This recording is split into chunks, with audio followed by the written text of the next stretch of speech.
เวลา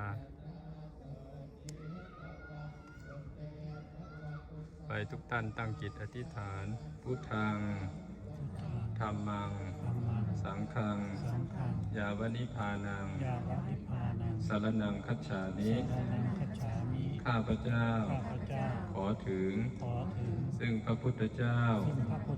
พระธรรมเจ้าพระอริยสงฆ์เจ้าว่าเป็นที่พึ่ง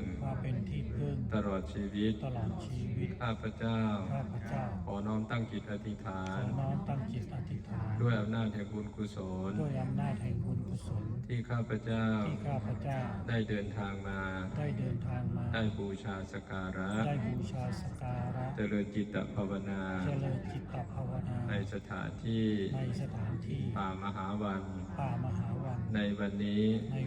ขอจงเป็นบารมีเป็นภารวะปัจจัยเป็นอุปนิสัยนำส่งขอให้เกิดปัญญาญาณความรู้แจ้งทั้งในชาตินี้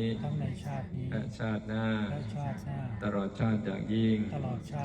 จนถึงความพ้นทุกข์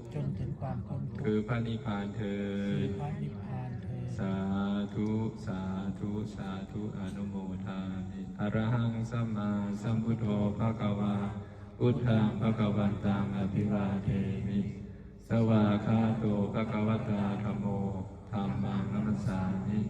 สุปฏิปันโนภควโตสาวกสังโฆสังฆังนัมมามิ